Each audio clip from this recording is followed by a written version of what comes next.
د دې تنظیم سره زه د 2013 نه یم چې څنګه چې زمونږ موجوده سالار صاحب وایي چې مخکې خو مونږ ته صرف پته وه چې کالوخان کې زمونږ ټبر والا دي، نور مونږ ته داسې پته نه وه. اوس د دې تنظیم لکه دغه پیدا وشوله چې دا دلته کې دا دی د خریپور رونه ناست دي، د بونیر چملې چې کوم دی رونه ناست دي، داسې دیره پورې باجوړه پورې په هر ضلع په هر ایجنسۍ او په هر ښار کې زموږ خلک دی. نو دغه پیدا وشوله چې زموږ د کوارډینیشن جوړ شو، زموږ رابطې جوړې شولې. نو د هغې دا پیدا شو چې زما د کوم مثال په ډول زه چېرته دین ته ځم یا بونیر ته ځم، نو زما هلته کې چې کوم دی نو خپله حجره خپل د استوګنې ځای چې کوم دی نو دا ما بار کلي کې راغی. نو په هغه حساب سره زموږ چې کوم مین مقصد دی نو زموږ رابطې چې دی نو قایمولو، او په هغې کې په تعلیمي میدان کې چې کوم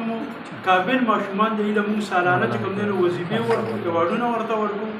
د هغې نه علاوه د رزاق خیرخوا کمیټي ده چې په هغې کې داسې یو مریض یا داسې چې کوم دی نو کمزوري یو کس راشي نو زموږ ناظم مالیات مولانا صاحب دی. واټسپ ګروپونه دي زمونږ حال د رزاق خیرخوا کمیټۍ کې دي پوسټونه دي چې دا یو مریض دی هسپتال کې دی یا دا یو حادثه راغلې ده. د هغې لپاره مونږ چې هغه ګروپ والا 200 روپۍ مو نو زمونږ خو پیسه نه خو د هغې ته 1,00,000 روپۍ چې دی نو دغه مدد میلو شي. نو دغه هم چې دی یو خیر ښېګړې کار د خپلې قبیلې نه مونږ شروع کړی دی نو دغه دا کېږي. او په روان وخت کې مونږ انکریج کوو چې زمونږ په کوم کې تعلیم ډېر کم دی، هغه تاسو ته هم پته ده چې دلته کې هم نشته، داسې بار هم دا تعلیم نشته دی، د تعلیم نه بیرته دی. نو مونږ وایو چې زمونږ کوم په تعلیمي میدان کې مخکې راشي. بل تاریخ باندې چې کوم کتابونه لیکلي شوي دي د هغې جوکاو چې دی نو څنګه چې مخکې مونږ ووایو چې د هغې جوکاو چې دی نو هغه زیات تر یوسفزو ته دی یا نور قومیت ته دی. نو زمونږ په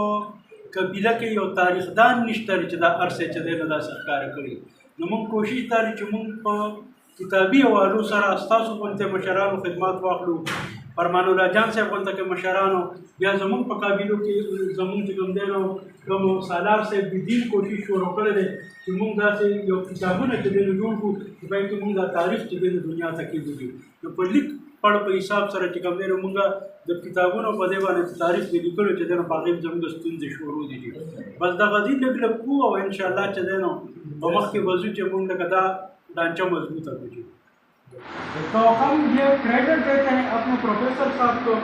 ये हमारे लिए जो है बायस खुशी की बात है कि हमारी इसी तरह ये जमीन सब्जी अपने के साथ लेते हैं और ऐसे हकीकत पसंद जो है वो तारीफदार है कि वो हमारी कौम जलजाब की जो गुज़िश्ता यहाँ पे हुक्मरान है उसको भी बयान करते हैं और उसकी जवाब भी बयान करते हैं और मौजूदा रियासती सब्जी भी वो बयान करते हैं. तो इसी वजह से हम इनकी बहुत मशहूर है. इन्होंने स्पेशली किताबों में हमारी जो है वो जिक्र किया है और ये कोशिश करते हैं और हमने भी इनको रिक्वेस्ट की है. सदर साहब मौजूदा जो सालार अरब खान ने और इनसे मुलाकात की है और अगली एडिशन में इंशाल्लाह इनकी जो है वो सारी तारीख जो नज़र है वो भी शाये हो जाएगी. और इनके साथ जिस तरह फरमानुल्लाह जान साहब हमारी कौम के लिए जो है वो तब्दील करता है, हकीकत बयान करता है, तो इसी तरह हमारी प्रोफेसर साहब भी जो है इनकी मशहूर है कि ये हर मौके पर और हर किताब में जो है हमारी कौम की जो यहाँ पे हुक्मरानी थी और जो यहाँ पे इनकी जो